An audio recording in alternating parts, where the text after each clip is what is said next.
warahmatullahi wabarakatuh. Kali ini saya akan menjelaskan bagaimana sejarah perkembangan bahasa Indonesia. Bahasa Indonesia yang kita gunakan sebagai bahasa resmi negara kita berasal dari bahasa Melayu. Mungkin kalian penasaran, kenapa justru bahasa Melayu lah menjadi asal lahirnya bahasa Indonesia. Padahal sebagaimana yang kita ketahui, banyak berbagai macam bahasa yang tersebar di wilayah Nusantara. Ada beberapa faktor yang mempengaruhi kenapa bahasa Melayu diterima oleh masyarakat pada saat itu. Yang pertama, karena bahasa Melayu sebagai liunga franca. Apa sih yang dimaksud dengan liunga franca? Liunga franca ini adalah istilah linguistik yang berarti bahasa pengantar atau bahasa pergaulan di suatu tempat di mana terdapat penutur yang berbeda-beda. Jadi, sejak zaman Sriwijaya, bahasa Melayu ini telah digunakan sebagai bahasa pergaulan.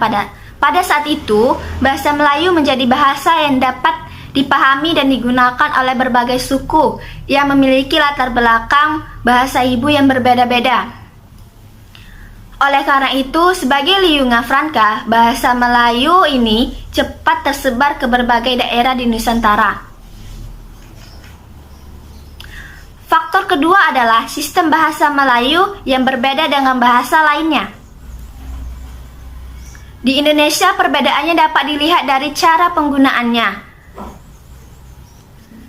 Bahasa Melayu tidak memiliki tingkatan atau tidak berdasarkan status sosial. Misalnya, di beberapa pulau di Indonesia seperti Pulau Jawa ataupun di daerah kita sendiri, Sumatera, beberapa penggunaan kata yang harus disesuaikan dengan umur atau juga situasi kepada siapa kita berbicara. Misalnya di Pulau Jawa, kata sapaan seorang anak kepada orang tuanya tentu akan berbeda dengan seorang anak dengan teman sebayanya. Dengan kepraktisan dan kesederhanaan inilah yang menjadikan bahasa Melayu ini lebih diterima dibandingkan dengan bahasa lainnya. Yang ketiga adalah kebutuhan politik. Karena di Indonesia terdapat berbagai macam bahasa, dan untuk mengatasi perbedaan bahasa ini, maka tidak mungkin memilih salah satu bahasa dari ratusan bahasa ibu yang dimiliki oleh suku-suku yang tersebar di seluruh wilayah Nusantara. Memilih salah satu bahasa dikhawatirkan akan menimbulkan potensi konflik rasial yang bisa mengakibatkan perpecahan.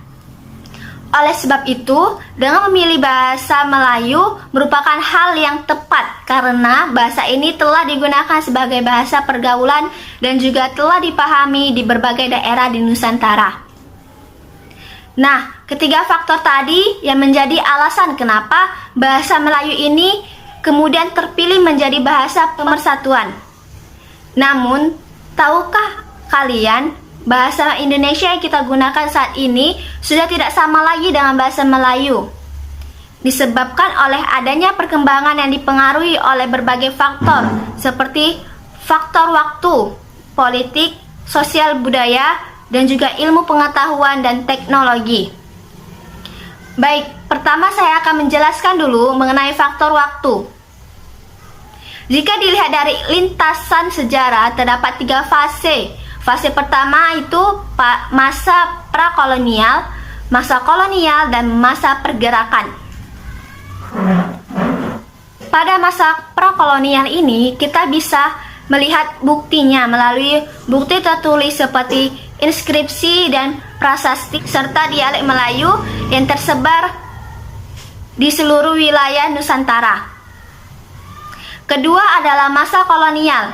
Orang-orang barat sekitar abad ke-16 sampai di Indonesia dan mereka menemukan bahwa bahasa Melayu telah digunakan sebagai bahasa resmi pergaulan, bahasa resmi perdagangan, dan juga bahasa resmi perhubungan.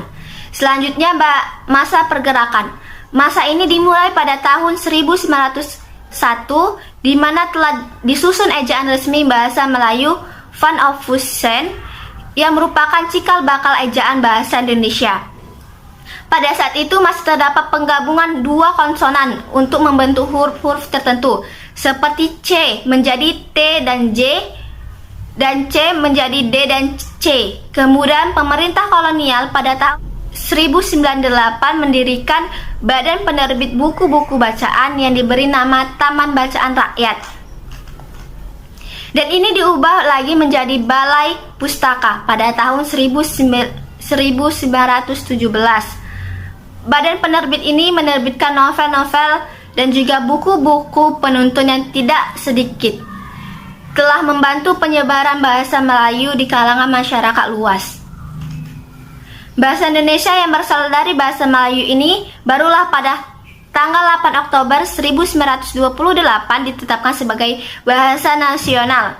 Dan kemudian pada tahun 1945 bahasa Indonesia ini dikukuhkan sebagai bahasa negara lewat pasal 36 Undang-Undang Dasar 1945 yang kemudian berkembang pada tahun 1947 yang ditandai dengan penetapan ejaan Republik atau ejaan Suwandi menggantikan ejaan Van Ophusen pada tahun 1972. Ejaan yang disempurnakan ini diresmikan oleh Presiden Soeharto lewat keputusan Presiden nomor 57 tahun 1972. Di tahun yang sama juga pedoman umum ejaan bahasa Indonesia yang disempurnakan dan pedoman umum pembentukan istilah ditetapkan oleh Menteri Pendidikan dan Kebudayaan. Dan setelah itu, pada tanggal 8 Oktober 1980 ditetapkan sebagai bulan bahasa. Yang kedua adalah faktor politik. Faktor politik yang paling nyata itu dapat terlihat dalam Sumpah Pemuda yang dilaksanakan pada tanggal 8 Oktober 1928. Pemuda mengikrarkan 3 ikrar yang kini sangat bersejarah. Salah satu ikrar ini berisi tentang pengakuan penggunaan bahasa Indonesia. Eksistensi bahasa Indonesia semakin kuat ketika dikeluarkannya pasal 36 Undang-Undang Dasar 1945 yang berisi bahasa Indonesia sebagai bahasa negara.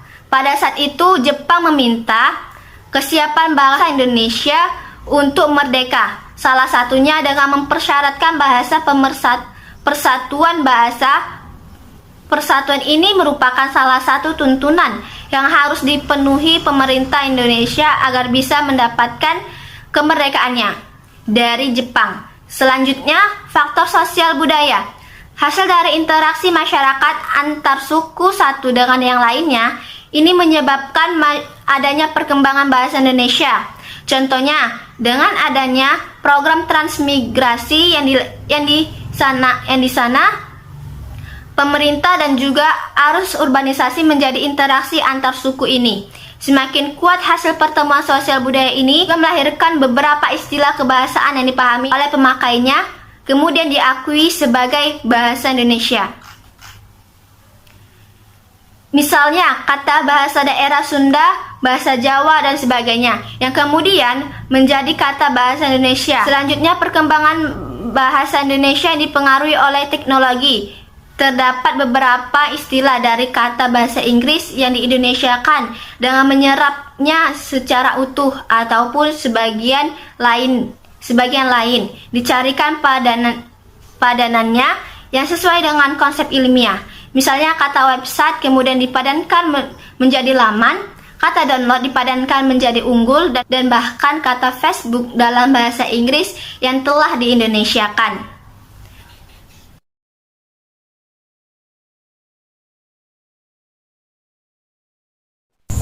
Baik, itulah penjelasan tentang bagaimana sejarah perkembangan bahasa Indonesia.